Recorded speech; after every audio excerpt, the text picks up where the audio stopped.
There is a quiet truth that waits beneath the noise of human seeking, a truth that has never been absent yet is rarely perceived because it does not shout for attention. Most of humanity spends a lifetime looking outward for God, searching in distant heavens, sacred places, special moments, or future rewards. Yet, the greatest shift in consciousness occurs when the search ends and awareness begins.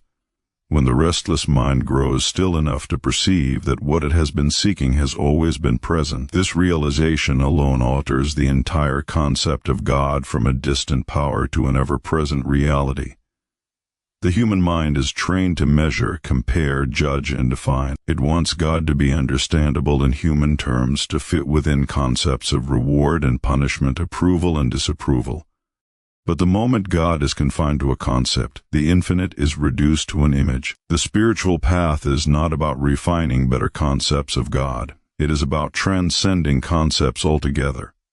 Truth is not revealed through effort, but through surrender, not through accumulation of knowledge, but through the release of what has been falsely accepted as knowledge. Many struggle because they believe God must be persuaded, pleased, or convinced to act on their behalf. Prayer becomes an attempt to move God from one position to another, as though divine love could ever be absent or selective. This misunderstanding creates endless anxiety, for if God must be persuaded, then peace depends on performance. Yet the deeper teaching reveals that God is not a power to be reached, but a presence to be recognized. The sun does not need to be asked to shine, it shines by its nature. In the same way, divine life expresses itself without condition, without hesitation, without delay. When this begins to dawn in consciousness, prayer undergoes a profound transformation. It is no longer a plea for change, but an opening to what already is. Silence becomes more powerful than words, stillness more effective than effort. In this silence, the personal sense of I softens and something greater takes precedence. Not a new belief, but a direct awareness that there is one life, one presence, one infinite being expressing as all that is. The world teaches that you are a separate entity living in a hostile or indifferent universe, struggling to survive, succeed, and be protected. Spiritual awareness dissolves this illusion by revealing that there is no separation in divine reality. The same life that animates the stars animates you. The same intelligence that orders the seasons orders your being. Nothing stands outside this presence and nothing can oppose it, for there is nothing else. This understanding changes the way problems are approached. Instead of wrestling with appearances, one learns to withdraw attention from the surface picture and rest in the awareness of divine completeness. Problems do not disappear because they are fought, but because they are seen in the light of a higher truth. Darkness does not need to be removed. It vanishes when light is present. In the same way, fear, lack, and limitation dissolve when consciousness rests in spiritual reality. There is a subtle but crucial distinction between using spiritual truth to improve human conditions and allowing spiritual truth to transform consciousness. The first still operates within the belief that life is broken and needs fixing. The second recognizes that life is already whole and that the sense of brokenness exists only in human perception. As perception changes, experience follows. This is not a denial of human challenges, but a refusal to grant them ultimate authority. The human mind wants immediate results and visible proof. Yet spiritual unfoldment is not measured in outward demonstrations, but in inward peace. The true sign of awakening is not the absence of challenges, but the absence of fear in the presence of them. When one begins to trust the invisible more than the visible, the unseen, more than appearances, a new stability emerges. This stability does not depend on circumstances. It flows from an inner alignment with truth. There comes a moment on the path when the seeker realizes that effort itself has been the obstacle. The striving to become spiritual, the attempt to reach God, the constant self-improvement, all subtly reinforce the belief that something is missing. But in divine reality, nothing is missing. What is required is not attainment but recognition, not becoming something new, but awakening to what has always been. This awakening does not elevate one above the world, it deepens compassion for it. Seeing through the illusion of separation reveals the shared struggle of humanity and dissolves judgment. One no longer views others as opponents, obstacles, or strangers, but as expressions of the same life seeking recognition of itself. Love ceases to be an emotion and becomes a state of awareness, a natural response to the recognition of oneness. As this awareness grows, dependence on outer authorities diminishes. One stops looking to people, systems, or circumstances for security, and begins to rest in an inner assurance that cannot be shaken. This does not mean withdrawing from the world, but engaging with it from a place of spiritual poise. Action flows more freely when it is not driven by fear or personal ambition, but guided by an inner sense of rightness. The greatest freedom comes when one relinquishes the belief in a personal mind separate from divine intelligence. Human reasoning has its place, but it is limited. When allowed to dominate, it creates endless conflict and confusion. When gently set aside, a higher wisdom takes precedence. This wisdom does not argue or analyze, it reveals. It speaks in intuition, insight, and quiet knowing. Learning to trust this inner guidance is one of the most significant shifts on the spiritual path. Many misunderstand surrender as passivity or resignation. In truth, surrender is the most active state of consciousness, for it aligns one with infinite power. It is the release of personal will in favor of divine direction. When personal will dominates, life feels like a struggle. When it yields, life unfolds with a sense of grace that cannot be manufactured. Doors open without force, solutions appear without strain, support arrives without manipulation. This does not mean life becomes predictable or easy in human terms. It means life becomes meaningful. Even challenges are seen differently, not as punishments or failures, but as opportunities to deepen awareness. Each moment becomes an invitation to rest in truth rather than react to appearances. Over time, this practice reshapes consciousness until peace becomes more natural than anxiety. The most concealed aspect of this teaching is that God is not found in extraordinary experiences, but in ordinary awareness, not in dramatic revelations, but in the simple recognition of presence, the breath, the heartbeat, the quiet sense of being. These are not separate from the divine. They are its expression. When attention turns inward and rests there without expectation, without agenda, a subtle joy arises that has no external cause. This joy is not excitement, it is contentment. It does not depend on success or approval. It exists even in solitude, even in uncertainty. It is the quiet confidence that life is held, guided, and sustained by something greater than personal effort. Once tasted, this joy becomes the foundation of spiritual living. Circumstances may change, but this inner assurance remains. Over time, the need to control outcomes diminishes. One begins to trust the unfolding of life, even when it does not align with personal plans. This trust is not blind optimism. It is grounded in the recognition of a universal order that operates beyond human understanding. Resistance softens and acceptance takes its place. Not passive acceptance, but a living acknowledgement that life knows how to express itself. As consciousness aligns with this truth, old fears surface to be released: fear of lack, fear of loss, fear of death, all rooted in the belief of separation. But when life is recognized as eternal, fear loses its grip. The body may age, circumstances may shift, but life itself remains untouched. This realization does not remove human emotion, but it places it in perspective. Fear becomes a passing cloud, not a defining reality. The ultimate transformation occurs when one no longer seeks to use God, but to know God. When spirituality is no longer a means to an end, but an end in itself. In this knowing there is nothing to prove, nothing to achieve, nothing to defend. There is only being, and in being there is completeness. From this state, service to others becomes natural, not as obligation or sacrifice, but as expression. Giving no longer feels like loss because one knows the source is infinite. Compassion flows without effort because it is not generated by personality, but by awareness of unity. Even silence becomes a form of service, for a consciousness anchored in truth uplifts without words. The world may continue to measure success by wealth, status, and power, but those who have touched this inner reality measure life differently. They value peace over control, clarity over certainty, awareness over accumulation. They are less impressed by appearances and more attuned to essence. Their lives may appear ordinary, but their presence carries depth. This teaching does not demand withdrawal from daily life, but a different way of inhabiting it. One can work, create, relate, and plan, all while resting in an inner stillness that is unaffected by outcomes. This is the balance between action and surrender, between participation and detachment. It is not learned through effort but through gentle, consistent turning inward in moments of confusion or distress. The practice is simple but profound. Stop, be still and listen. Not for words, not for instructions, but for the feeling of presence itself. In that presence, clarity emerges naturally. The mind quiets, the heart softens, and a sense of rightness returns.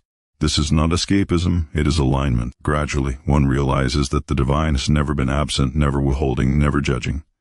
The only barrier was the belief in separation. As that belief dissolves, life reveals itself as a continuous expression of love, intelligence, and harmony. Not perfect by human standards, but whole by divine measure, and in this wholeness, the question of worthiness disappears. There is no longer a need to ask whether one deserves good, love, or peace. Being itself is the qualification. Existence is the proof. Life does not need to be earned. It is given by the very fact of being. When this truth is lived rather than merely understood, everything changes quietly, gently, without announcement. Relationships soften, priorities shift, and inner conflict subsides. The world may look the same, but it is perceived through a different lens. A lens that sees beyond appearances into the living presence that animates all things, rests within all beings, and reveals itself not through force, but through awareness. God is not a distant power to be reached or persuaded, but an ever-present reality to be recognized through stillness and awareness, beyond all human concepts and beliefs. True prayer is not asking for change in outer circumstances, but the silent surrender of personal effort that allows divine truth to reveal what is already whole and complete. All fear, lack, and limitation arise from the illusion of separation, and they dissolve naturally as consciousness awakens to the oneness of life expressing itself as all. Spiritual transformation does not come from striving, improving, or controlling life, but from releasing personal will and trusting the quiet guidance of divine intelligence within. Inner peace, not outward success or visible results, is the true sign of awakening, and from this peace flows effortless compassion, clarity, and harmony in everyday living. Most people grow up with an image of God formed by language, tradition, and human experience. This image often places God somewhere far away, watching from a distance, responding only when properly approached, correctly addressed, or sincerely pleaded with. Over time, this idea becomes so ingrained that it feels natural to think of life as something lived apart from the divine, with moments when God draws near and moments when God seems absent. Yet this entire framework rests on a misunderstanding, because anything that can be distant, approached, or persuaded cannot be infinite. Infinity has no location, no boundary, no moments of arrival or departure. The moment God is placed at a distance, fear quietly enters human consciousness. If God is far away, then one must struggle to reach that presence. If God can be absent, then life becomes uncertain and unsafe. Much of human anxiety is not caused by circumstances themselves, but by this underlying belief that one is living outside of divine care. The deeper truth, however, reveals that there is no point in space-time or experience where the divine is not fully present. The sense of absence is never a fact of reality, but a condition of perception. Human thinking relies on concepts to understand the world. Concepts are useful for navigating daily life, but they are limited when applied to the infinite. When God is reduced to an idea, even a beautiful one, that idea becomes a barrier. The mind begins to worship its own understanding rather than surrender to direct awareness. Spiritual growth does not occur by refining these concepts or replacing them with better ones. It occurs when the need for concepts itself falls away. In that quiet falling away, something deeper than thought begins to be known. This knowing does not come through effort. The mind cannot grasp what is beyond it, just as the eye cannot see itself. Attempting to think one's way to God only strengthens the belief in separation, because it assumes there is a thinker here and a God there. Recognition begins when this effort is gently released, when the mind relaxes its grip on control and allows awareness to rest in simple being. In that state, there is no reaching, no asking, no seeking, only presence. Stillness plays a crucial role in this recognition. Not stillness as an absence of activity, but stillness as a shift of attention away from mental noise. The world constantly pulls awareness outward through problems, desires, and distractions. In stillness, attention turns inward not to analyze or judge, but to notice what remains when thought subsides. What remains is not emptiness but fullness, a quiet sense of life, alert, aware, and whole without effort.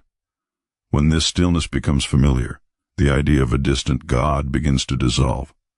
One no longer tries to bring God into a situation, because it is seen that nothing exists outside divine presence. Work, relationships, challenges, and decisions are all taking place within this presence, not apart from it. The divine is not summoned into human affairs are already held within the divine. This realization subtly but profoundly changes how life is lived. Prayer, under this light, is no longer an attempt to get God's attention. Words lose their urgency and silence gains meaning. Prayer becomes an inner listening rather than an outer speaking. It is the willingness to let go of personal conclusions and allow truth to reveal itself. In this listening, answers do not always come as words, but as clarity, peace, or a quiet assurance that guides action without pressure. The belief in a distant God also fuels the idea of worthiness. If God is somewhere else, then one must qualify to be heard, forgiven, or helped. This creates endless self-examination and guilt, as though divine love must be earned. But an ever-present God cannot be withheld, and therefore cannot be earned. Present does not judge whether it will be present, it simply is. When this is understood, the heavy burden of self-condemnation begins to lift, replaced by a gentler relationship with oneself. Recognizing God as ever-present does not remove human challenges, but it transforms one's relationship to them. Instead of feeling alone in struggle, there is an awareness of being held within something greater than the struggle. Fear may still arise, but it no longer defines the experience. It is seen as a passing state, not an ultimate truth. Confidence grows not from controlling outcomes, but from trusting the presence in which all outcomes unfold. This recognition also dissolves the urge to manipulate spiritual principles for personal gain. When God is seen as a power outside oneself, there is a temptation to use prayer or belief as tools to get desired results. But when God is known as presence, the desire to use God gives way to the desire to know God. Life becomes less about getting and more about aligning, less about demanding and more about allowing. Over time, this awareness settles into everyday living. One may still plan, act, and make decisions, but there is less tension around them. Action arises from a deeper place, guided by intuition rather than anxiety. Mistakes lose their sting, because identity is no longer tied to outcomes. There is a growing sense that life is unfolding from within a wisdom that does not need constant supervision. The most subtle shift occurs when the idea of my life begins to soften. Life is no longer experienced as something personal that must be defended and protected at all costs. It is experienced as an expression of a universal life moving through a particular form. This does not diminish individuality, it frees it. One becomes less burdened by self-importance and more open to the natural flow of existence. In this recognition, the search for God quietly ends, not because God has been found as an object, but because the seeker itself has dissolved into awareness. What remains is not a belief, not a doctrine, but a living sense of presence that requires no validation. It is known not because it can be explained, but because it is being lived. For many, prayer has been shaped by urgency, need, and the hope that enough sincerity or repetition will bring about change. It often begins from the assumption that something is wrong, missing, or broken, and that divine intervention is required to correct it. In this framework, prayer becomes an effort to move a distant power into action, to persuade the unseen to alter visible conditions. Yet this approach quietly reinforces the belief that life exists outside divine order, and that harmony must be imported from elsewhere. When prayer is understood in this way, it easily becomes exhausting. One measures prayers by results, counting answered requests and questioning silence. Doubt creeps in when outcomes do not align with expectations, and faith is reduced to a transaction. The deeper understanding of prayer, however, reveals it not as a demand for change, but as a surrender of personal resistance. It is not about making something happen, but about becoming still enough to perceive what already is. Surrender does not mean giving up hope or withdrawing from life. It means releasing the belief that the personal mind must manage reality. Much of human struggle arises from this belief, from the pressure to control outcomes, fix problems, and secure the future. In surrender, this pressure eases. One stops insisting that life conform to personal expectations and allows a greater intelligence to be acknowledged. This shift is subtle, yet it changes the entire atmosphere of prayer. Silence plays a central role in this form of prayer. Silence is not empty, it is attentive. It is the space where thought loosens its grip and awareness deepens. In silence, the mind ceases to argue with reality, and something more stable takes precedence. This is not a trance or escape, but a heightened awareness in which truth can reveal itself without distortion. Words may still arise, but they no longer carry urgency or fear. In this state, prayer becomes listening rather than speaking. Listening not for specific instructions, but for alignment. There is a felt sense of being oriented toward something real and trustworthy. The heart softens, the breath deepens, and a quiet confidence emerges. This confidence is not based on knowing what will happen, but on trusting the presence in which everything happens. The need for guarantees fades, replaced by a sense of inner stability. When prayer is experienced as surrender, it no longer begins with problems. Problems may still be acknowledged, but they are not given ultimate authority. Instead of rehearsing fears or outlining desired outcomes, attention rests in the awareness of completeness. This does not deny human needs, it places them in a larger context. From this context, solutions often arise naturally, without force or struggle. This form of prayer also changes the perception of time. Urgent prayer is always focused on the future, on what must happen next. Surrendered prayer rests in the present. It recognizes that the only place divine reality can be known is now. As attention settles into the present moment, anxiety about the future loosens its hold. One realizes that life is not a series of problems to be solved, but a continuous unfolding to be witnessed. Another profound shift occurs in the sense of identity. In urgent prayer, the one who prays feels small, needy, and separate. In surrendered prayer, this sense of separation softens. The one who listens begins to feel less like an isolated individual and more like an expression of a greater whole. This does not inflate the ego, it humbles it. Personal importance gives way to a quieter sense of belonging. As this awareness deepens, prayer becomes less something that is done and more a way of being. Daily activities take on a contemplative quality. Walking, working, and interacting are infused with a subtle attentiveness. There is less mental noise and more clarity. Decisions are made with less second-guessing, guided by an inner sense rather than external pressure. This does not mean that every choice feels easy or obvious. Uncertainty still arises, but it is held differently. Instead of panic, there is patience. Instead of forcing answers, there is waiting. In this waiting, insight often appears unexpectedly, not as a dramatic revelation, but as a simple knowing of what feels right. This knowing does not demand justification, it carries its own authority.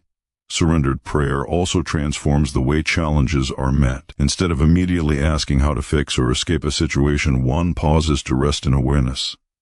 This pause creates space between reaction and response. Within that space, fear loses momentum and clarity has room to emerge. Action taken from this clarity tends to be more effective and less draining. Over time, the practice of surrender reshapes one's relationship with life itself. Trust replaces tension. Effort gives way to ease. This does not eliminate responsibility, but it removes the burden of believing that everything depends on personal strength. One begins to sense that life is supported by an intelligence that does not require constant supervision. Perhaps the most liberating aspect of this understanding is the release of expectation. When prayer is no longer about getting specific outcomes, disappointment loses its power.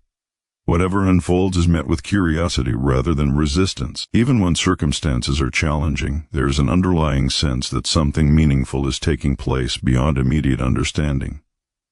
In this way, prayer ceases to be an emergency measure used only in times of crisis. It becomes a continual alignment with reality, a quiet agreement to let truth lead. The external form of life may still change, but the inner foundation remains steady, grounded in a surrender that reveals not weakness but an intimate strength born of trust. Much of what humanity calls suffering is rooted in a single belief that quietly shapes perception, the belief that life is divided, that each person exists as a separate fragment, in a world of competing forces. From this belief arise fear, comparison, struggle, and the constant need to protect what is believed to be personal and vulnerable. The mind looks out at the world and sees threats, shortages, and opposition, not realizing that these perceptions are reflections of an inner assumption rather than statements of truth. When life is experienced as separate, every challenge feels personal. Lack becomes a sign of failure, illness a punishment, conflict a battle to be won or lost. The world turns into a place that must be managed and controlled, because without control there seems to be no safety. Yet this entire framework depends on the idea that there are many lives instead of one life expressing itself in countless forms. The moment this idea is questioned, the foundation of fear begins to crack. The realization of oneness does not arrive as a dramatic declaration, but as a quiet shift in awareness. It is the recognition that the same life animating one's own being animates everything else. This recognition does not erase individuality, but it places it within a greater context. One sees that individuality is an expression, not a source. Life is not owned by the individual, it flows through the individual. When this understanding deepens, fear loses its authority. Fear depends on separation to survive. It requires a sense of me that can be threatened by not me. In the awareness of oneness, this division softens. Threats may still appear at the level of circumstance, but they no longer define reality. There is an underlying sense of safety that does not come from external protection, but from knowing that life cannot be divided against itself. Lack, too, is seen differently. When life is believed to be separate, resources appear limited and competition seems inevitable. One person's gain is another's loss. This belief fuels anxiety and greed, both born from the fear of not having enough. In the awareness of oneness, lack is recognized as a perception, not a permanent condition. Life, being infinite, cannot truly lack. What appears as shortage is often a misalignment in awareness, a fixation on form rather than source. This does not mean ignoring practical needs or denying material realities. It means approaching them from a different standpoint. Instead of striving from fear, action arises from trust. Instead of grasping, there is allowing. From this place, opportunities emerge that could not be forced through effort alone.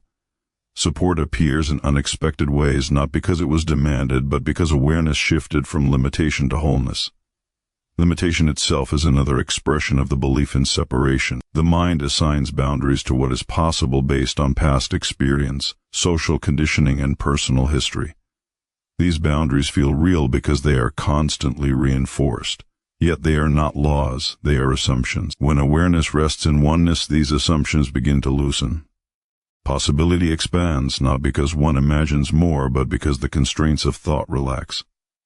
One of the most profound effects of this realization is the softening of judgment. When others are seen as separate, it is easy to label, blame, and condemn. Their mistakes feel threatening, their differences offensive. In the awareness of oneness, judgment gives way to understanding. One sees that every person is acting from their current level of awareness, just as one once did and still does in subtle ways. This does not excuse harmful behavior, but it removes hatred from the response. Compassion arises naturally from this perspective. It is no longer a moral obligation or a learned virtue. It is a recognition of shared being. Helping another no longer feels like sacrifice because there's no sense of giving to someone outside oneself. Service becomes an expression of balance, a movement toward harmony within the whole. This awareness also changes the way inner struggles are experienced. Thoughts, emotions, and fears are no longer taken as personal failures. They are seen as movements within consciousness, not definitions of identity. This creates space. Instead of fighting inner darkness, one allows it to be seen in the light of awareness. In that light, it loses its intensity and gradually dissolves. As separation fades, life becomes less about survival and more about expression. Creativity flows more freely, not because one tries harder, but because there is less resistance. Joy arises without a clear cause, not as excitement, but as a quiet appreciation of being.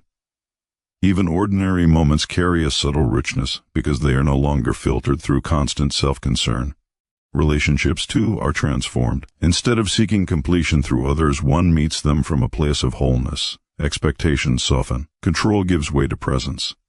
Conflict, when it arises, is approached with curiosity rather than defense. Communication becomes more honest because there is less fear of loss. Perhaps the most liberating aspect of this realization is the release from constant self-protection. When one no longer believes in being a separate fragment, the need to defend an image or identity weakens. Criticism loses its sting. Praise loses its intoxicating pull. There is a growing sense of freedom in simply being, without the pressure to prove or secure oneself. This does not make life passive or indifferent. On the contrary, engagement becomes more authentic. Action arises from clarity rather than fear, from alignment rather than resistance. One still participates fully in the world, but with a lighter touch, aware that beneath all forms and events, there is a single light unfolding itself in endless variation. There comes a stage in inner development where the constant effort to improve oneself begins to feel strangely empty. The endless strategies for becoming better, stronger, more spiritual, or more successful start to lose their appeal. This is not because growth has ended, but because a deeper insight is emerging. The belief that transformation is achieved through personal struggle is itself part of the illusion. True change does not come from forcing life into shape, but from releasing the false sense of control that has been directing it. The personal will is driven by fear, even when it appears confident. It wants certainty, security, and recognition. It plans, calculates, and defends, always trying to stay one step ahead of uncertainty. This effort creates tension, because life is never fully predictable. No matter how carefully one plans, something unexpected always arises. When personal will is in charge, these moments feel like failures or threats. When personal will is gently set aside, they are simply movements within a larger flow. Releasing personal will does not mean abandoning responsibility or becoming indifferent. It means recognizing the limits of human control and allowing a greater intelligence to take precedence. This intelligence is not something foreign or external. It is the same intelligence that maintains the rhythm of the body, the balance of nature, and the order of the universe. Trusting it does not require understanding how it works. Only a willingness to stop interfering. Much of human exhaustion comes from trying to manage life at a level where it was never meant to be managed. The mind was designed to serve, not to govern. When it assumes the role of master, it becomes overwhelmed. Thoughts multiply, worries escalate, and decisions feel heavy. When the mind is returned to its proper place as a tool rather than an authority, a sense of ease emerges. Life feels less like a burden and more like a movement that one participates in. Trusting a higher intelligence begins with small acts of surrender. It may start with pausing instead of reacting, listening instead of arguing, waiting instead of forcing. These moments create space for a different kind of guidance to be felt. This guidance is not loud or dramatic. It often comes as a quiet sense of rightness, a subtle inclination rather than a command. Learning to recognize and follow this guidance is a gradual process, built on attention rather than effort. As this trust deepens, the need to control outcomes weakens. Success is no longer measured solely by visible results, but by the quality of presence brought to each moment. One may still work toward goals, but without the desperation that once accompanied them. Failure loses its power to define identity. It becomes information rather than judgment. This shift frees enormous energy that was previously trapped in fear and self-criticism. Letting go of personal will also changes the way decisions are made. Instead of weighing every option through anxiety and overthinking, one learns to feel into choices. This does not eliminate reasoning, but it places it within a larger awareness. Decisions made from this place tend to be simpler and more aligned, even if they do not always appear logical to others. There is an inner consistency that replaces external approval as the primary guide. This release brings humility, not as self-diminishment, but as honesty. One acknowledges that personal understanding is limited, and that life operates on levels beyond conscious grasp. This humility opens the door to learning, because it removes the need to appear certain. Curiosity replaces defensiveness. Listening becomes more important than proving. Growth becomes a natural unfolding rather than a forced ascent. Relationships are deeply affected by this shift. When personal will dominates, relationships often become arenas of control, expectation, and negotiation. One tries to manage how others behave or how situations unfold. When trust replaces control, relationships soften. One becomes more present, less reactive, and more accepting of differences. This does not mean tolerating harm, but responding from clarity rather than fear. Even challenges are experienced differently. Instead of immediately asking how to fix or escape them, one asks how to meet them. There is a willingness to remain present with discomfort, trusting that clarity will emerge without force. This patience allows deeper insights to surface, often revealing possibilities that would have been missed in haste. As personal will loosens its grip, a sense of partnership with life emerges. One no longer feels like a lone individual pushing against an indifferent world. There is a felt sense of being supported, guided, and carried by something larger than personal effort. This support does not remove all difficulty, but it provides resilience. One can face uncertainty without collapse, knowing that life does not make mistakes even when its movements are not immediately understood. The most subtle change occurs in identity itself. The constant need to define oneself by roles, achievements, or failures begins to fade. One's sense of self becomes less rigid, more spacious. There is freedom in not having to constantly assert who one is. From this freedom, authenticity arises naturally, without performance or pretense. Living in trust does not mean life becomes passive or slow. On the contrary, action becomes more precise. Energy is no longer wasted on resistance or second-guessing. When action is needed, it arises with clarity.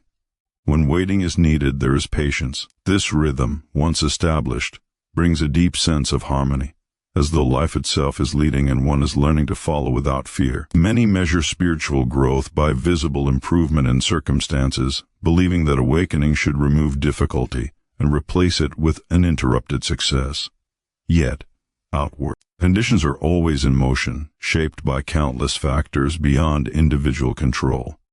When peace is tied to these conditions, it remains fragile, rising and falling with every change. A deeper understanding reveals that true awakening is not proven by what happens on the surface of life, but by what remains steady beneath it.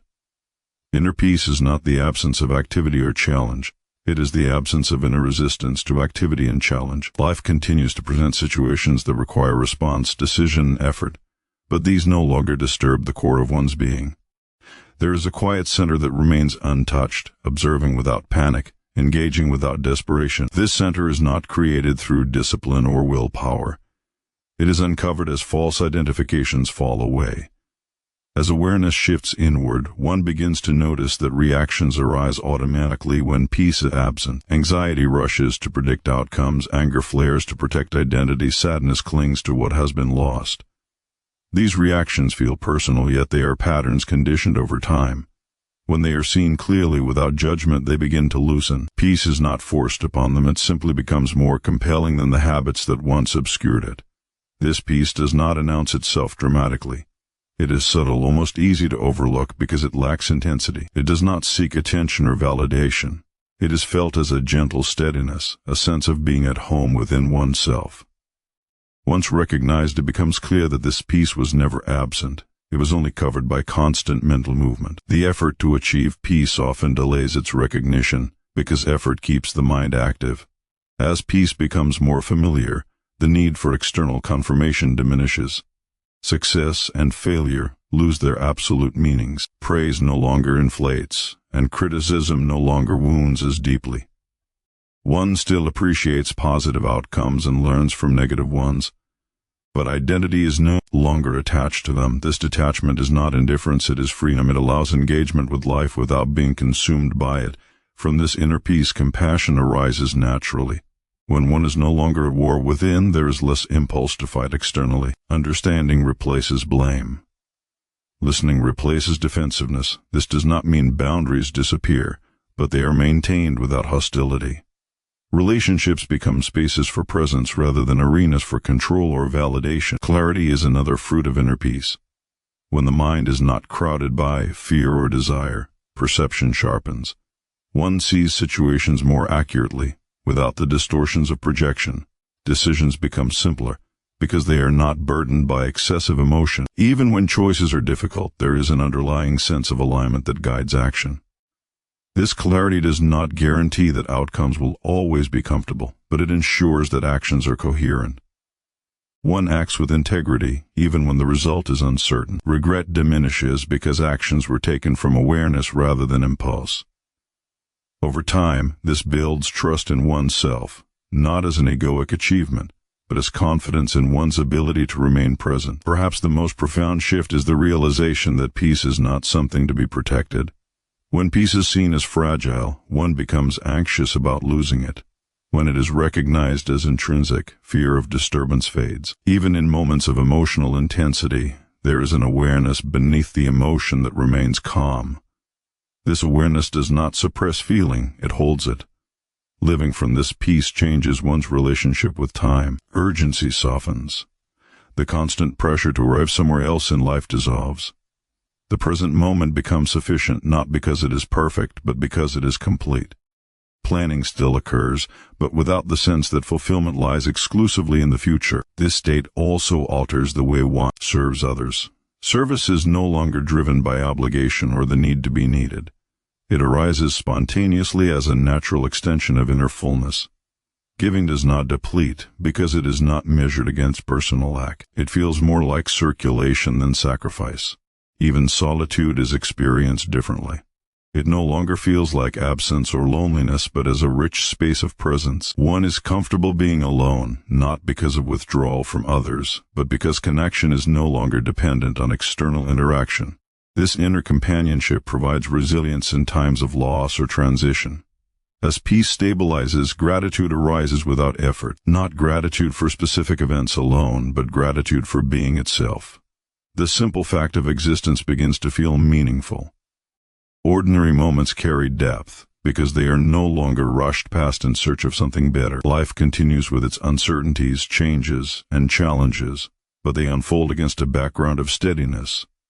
The world may remain unpredictable, but the inner foundation is secure. This security does not come from controlling life, but from resting in a peace that does not depend on what life does next. What finally emerges from all of this is not a new belief system, a technique, or a personal achievement, but a quiet awakening to reality as it is. The search that once drove the mind outward gradually dissolves, not because answers were found, but because the need to search has fallen away. Life is no longer approached as a problem to be solved or a test to be passed, but as a living presence to be recognized moment by moment.